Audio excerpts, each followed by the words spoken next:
For most people, Sun Tzu is a meme, a quote on Instagram, a line shared in startup circles, a name invoked by people who talk about strategy but rarely read past the cover.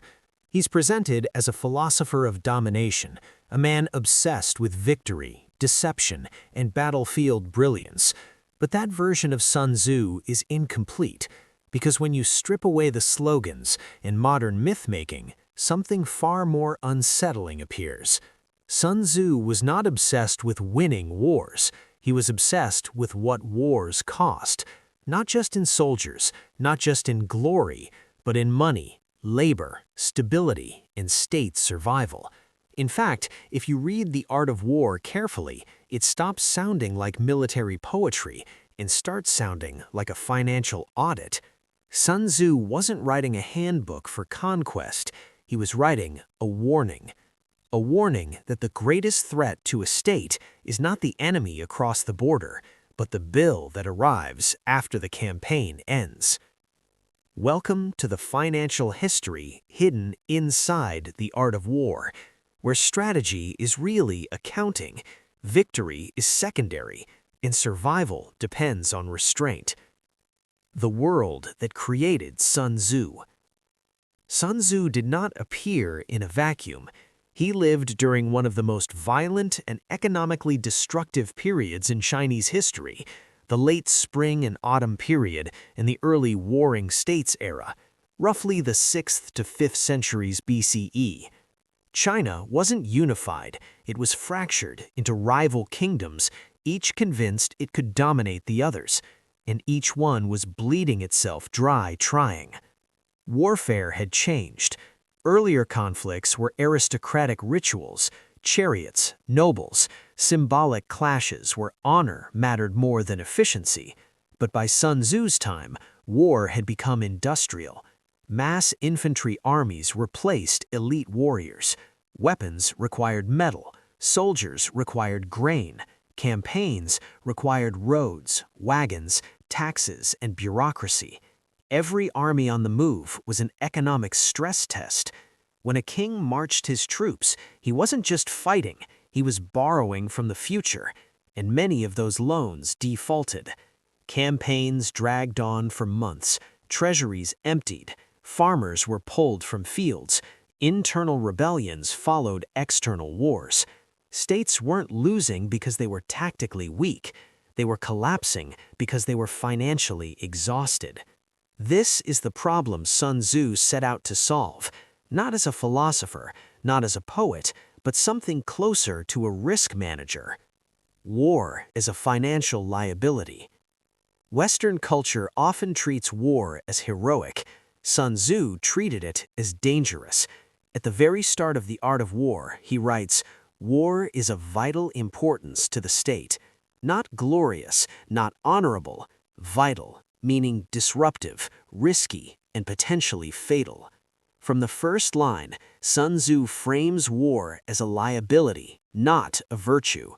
Everything that follows is an attempt to answer one question: how do you prevent war from destroying the state that wages it? And his answer is brutally modern. You minimize exposure, you reduce duration, you avoid unnecessary conflict, you control cost. That's why his most famous line is also his most misunderstood. The supreme art of war is to subdue the enemy without fighting. This is not mysticism, it's cost avoidance. It's the ancient version of achieving your objective without burning capital. Why prolonged war is economic suicide. Sun Tzu repeats one warning more than any other. No state has ever benefited from prolonged warfare. This isn't philosophy, it's accounting. Every extra day an army remains in the field, grain must be transported, soldiers must be fed, equipment must be repaired, civilians stop producing. Sun Tzu explains that transporting supplies over long distances can cost many times the value of the supplies. In modern terms, logistics eats margins alive. A campaign that lasts too long doesn't just weaken the army, it hollows out the entire economy behind it. That's why Sun Tzu criticizes commanders who chase minor victories. Winning a battle that drains your treasury is not a victory, it's delayed collapse. Logistics is strategy. One of the strangest things about the art of war is how little time it spends glorifying combat. Instead, Sun Tzu obsessively focuses on supply lines, transportation, discipline, administration, and distance. He openly states that feeding an army costs more than paying soldiers. He warns that removing laborers from agriculture weakens the state faster than enemy attacks. This leads to one of his most radical conclusions. Logistics does not support strategy. Logistics is strategy. If you can't sustain the campaign economically, nothing else matters. Intelligence as the cheapest weapon. Sun Tzu's obsession with spies often gets framed as cleverness, but again, the real logic is financial. A single spy, he argues, can save an entire army from marching in the wrong direction. Information prevents waste. To Sun Tzu, foreknowledge is not bravery, it's data, and data is cheaper than force. He understood something modern governments still struggle with. Misallocated information is misallocated capital. That's why intelligence gathering appears again and again throughout the book, not as an ethical question, but as a cost-efficiency tool. Speed, the economics of time. Speed is the essence of war. Most people interpret this as aggression. Sun Tzu meant something colder. Speed reduces cost. Every delay multiplies expenses. Every hesitation increases exposure. Winning quickly preserves resources. Winning slowly destroys them. That's why Sun Tzu emphasizes maneuver, surprise, and timing, not because they look impressive, but because they avoid attrition. Attrition is expensive. Maneuver is cheap. War as opportunity cost. The deeper you go into the art of war, the clearer the pattern becomes. Every decision Sun Tzu analyzes is framed in terms of what it prevents you from doing later. Every action closes cheaper alternatives. This is opportunity cost, centuries before the term existed. Sun Tzu doesn't oppose war, he opposes waste, and the greatest waste, in his view, is fighting battles you didn't need to fight. That's why he prioritizes alliances, intimidation, diplomacy, and psychological pressure, not as secondary tactics, but as primary economic strategies. Why some states survived and others collapsed. History validated Sun Tzu's thinking. States that poured wealth into endless sieges collapsed under internal pressure. States that used intelligence, alliances, and rapid strikes lasted longer. The difference wasn't courage, it was financial discipline.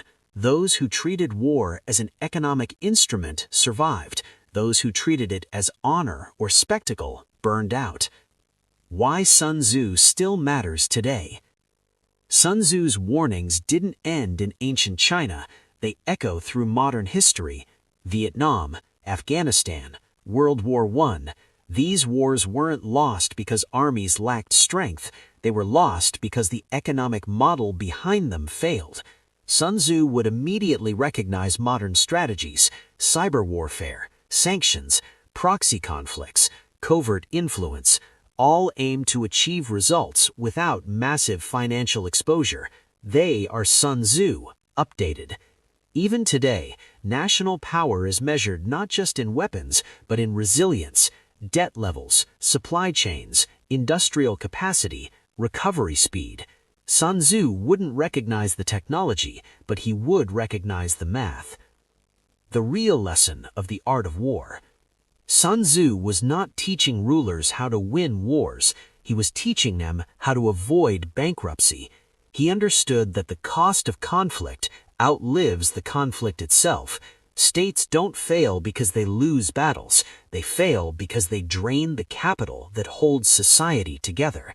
The best war, in Sun Tzu's view, is the one that doesn't require rebuilding your economy afterwards. His philosophy is not the philosophy of a warrior, it is the philosophy of a steward, someone responsible for long-term solvency. Strength is not measured by how hard you strike, but how much you can afford to strike.